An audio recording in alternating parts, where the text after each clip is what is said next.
السلام علیکم ورحمۃ اللہ وبرکاتہ۔ آپ دیکھ رہے ہیں حکیم احسان الخالق یوٹیوب چینل، اور میں آپ کا میزبان حکیم احسان الخالق خلیق۔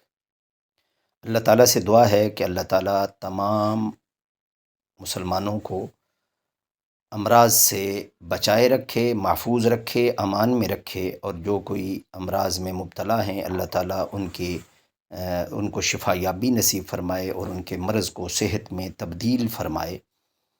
آج کے نسخے کی طرف بڑھنے سے پہلے میری گزارش ہے کہ ہمارے چینل کو سبسکرائب کریں، بیل آئیکن کو دبائیں اور آل نوٹیفیکیشن کو پر کلک کریں تاکہ ہمارے تمام تر ویڈیوز کی نوٹیفیکیشن آپ کو ملتا رہے۔ اور اگر ویڈیو اچھی لگے تو لائک کریں، شیئر کریں اور کمنٹس باکس میں اپنی رائے کا اظہار کریں۔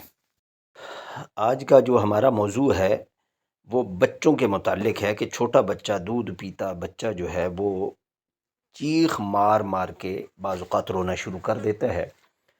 تو اس کی کیا وجہ ہوتی ہے اور اس کا کیا علاج ہے وہ میں عرض کرتا ہوں، اور اس سے پہلے گزارش ہے کہ ہمارا چینل سبسکرائب کریں، بیل آئیکن کو دبائیں، اور ویڈیو اچھی لگے تو اس کو لائک کیا کریں، شیئر کیا کریں اور کمنٹس کیا کریں کہ آپ کو ہماری ویڈیو کیسے لگی۔ اپنا جو آپ اظہار ما فی الضمیر ہے وہ آپ کمنٹس بار میں کر سکتے ہیں۔ تو آئیے چلتے ہیں اپنے موضوع کی طرف۔ تو بچہ جب چیخ مار مار کر روتا ہے، بعض اوقات ایسا ہوتا ہے کہ بچہ روتا ہے، پھر تھوڑی دیر کے لیے خاموش ہو جاتا ہے اور پھر روتا ہے۔ بچہ چونکہ دودھ پیتا بچہ بول نہیں پاتا، تو وہ اپنی تکلیف کو رو کے اپنے، خصوصاً ماں کو اور اپنے ماں باپ کو، وہ اپنی تکلیف کا اظہار کرتا ہے۔ اس کو بھوک لگے تب بھی وہ روتا ہے، اس کو پیٹ میں درد ہو تب بھی وہ روتا ہے، اس کو بے چینی ہو تب بھی وہ روتا ہے۔ اس کے پاس صرف ایک ہی ہتھیار ہے، وہ ہے رونا، اور رو کے وہ اپنی تکلیف کا اظہار کرتا ہے۔ ایک مرتبہ میرے پاس ایک جوڑا آیا تو انہوں نے اپنا ایک واقعہ بتلایا کہ ایک مرتبہ ان کا بچہ جو ہے اس کو انہوں نے پیمپر لگایا ہوا تھا اور وہ روئے جا رہا ہے۔ وہ اس کو لے کر ڈاکٹر کے پاس چلے گئے کہ یہ اس کو کیا وجہ ہے، کس وجہ سے یہ رو رہا ہے۔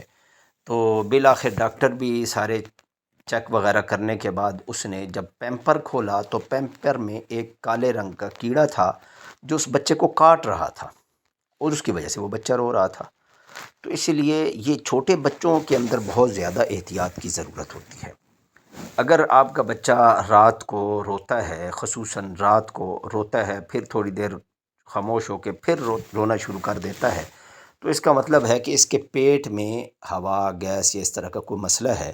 تو اگر ایسا مسئلہ ہو تو آپ نے ایسا کرنا ہے کہ سونڈ ایک لکڑی کی طرح ہوتی ہے، تو سونڈ کا ایک ٹکڑا لے کر آپ نے اس کو پانی میں بھگو دینا ہے، اور جب اس کو پانی میں بھگو دیں تو پھر تھوڑی دیر کے بعد اس کو آپ نے نکالنا ہے۔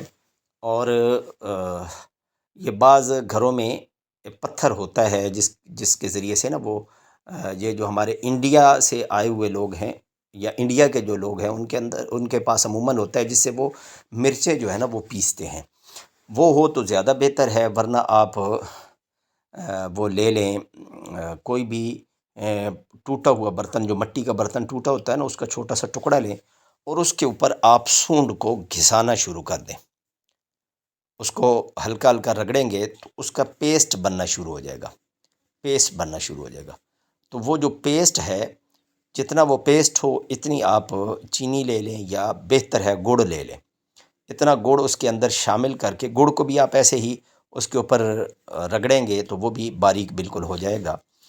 تو یہ ایک پیسٹ بن جائے گا جو بالکل ایسے یکجان ہو جائے گا۔ پہلے پیسٹ اس کا، اور اس کے اوپر آپ اس کو جب ایسے رگڑیں گے اور گھسائیں گے تو پھر یہ ایک پیسٹ سا بن جائے گا۔ تو اگر تو دودھ پیتا بچہ ہے تو اس پیسٹ کو آپ اس کی ماں کے دودھ میں حل کر کے اس بچے کو چٹا دیں، اور چٹانے کا آسان طریقہ یہ ہوتا ہے کہ اس کے تالو کے ساتھ لگا دیں تو وہ خود بخود وہاں سے چاٹتا رہے گا، میٹھا ہو جائے گا تو وہ چاٹتا رہے گا۔ تو یہ آپ نے یہ کرنا ہے، اور جو ہی آپ چٹاتے جائیں گے انشاءاللہ 3 سے 5 منٹ میں بچے کو آرام آ جائے گا اور وہ سو جائے گا۔ یہ کئی سال کا آزمودہ ہے، میرا آزمودہ ہے، میرے دادا ابو کا آزمودہ ہے، والد صاحب کا آزمودہ ہے، اور بہت سارے حکماء اس کو استعمال کرواتے ہیں۔ تو یہ آسان سا ایک ٹوٹکا ہے جو بچوں کے اس پیٹ کے امراض یا بے چینی کے لیے بہت بہترین ہے۔ یہ آپ کیجئے گا، اس کو آزمائیے گا، اور انشاءاللہ آپ کو ڈاکٹر کے پاس جانے کی ضرورت یا کسی معالج حکیم کے پاس جانے کی ضرورت پیش نہیں آئے گی۔ اسی سے انشاءاللہ آپ کا بچہ جو ہے وہ سکون کی نیند سو جائے گا۔ تو یہ بہتر ہے کہ آپ سنڈ لے کر گھر میں رکھ لیں، ہر وقت گھر میں موجود ہونی چاہیے، اور بھی بہت جگہ پر وہ استعمال ہوتی ہے۔ تو اب اجازت دیجیے، دعاؤں میں مجھ سمیت پوری امت کو یاد رکھیے گا۔ السلام علیکم ورحمۃ اللہ وبرکاتہ۔